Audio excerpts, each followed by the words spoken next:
ګلپاڼې ته د یو ځوان عجیبه خبرې موږ دې زاړه کړو خو تا هیڅ بلا نه وهي.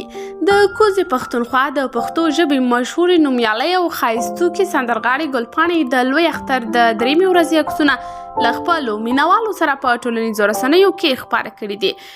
ګلپاڼې په دغه عکسونو کې د سپین رنګ جامې اغوستې دي چې ډېره ښکلې او ښایسته پکې ښکاره کیږي. همداراز له عکسونو سره لیکلي دي چې دا یې د اختر د درېیمې ورځې عکسونه دي.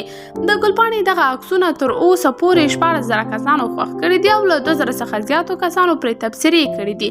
د هغې زیاتو مینوالو د هغې د عکسونو ستاینه کړې ده، خو په ډېرو تبصرو کې ځینې جالبې تبصرې هم ورته شوي دي.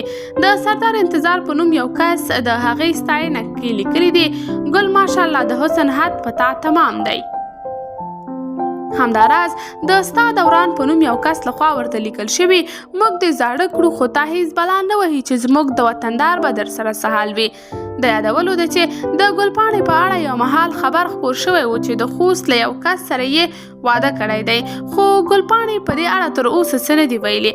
د سایل محمد په نوم یو کس ترې بیا پوښتنه کړې ده چې هغه د کوم حکیم نه علاج کوي چې هره ورځ وړکې کیږي، خو د یاسمین مومند په نوم له یو اکاونټ څخه ورته لیکل شوي دي چې دومره خو ښایسته نه ده لکه څومره یې چې دا ولس یادوي.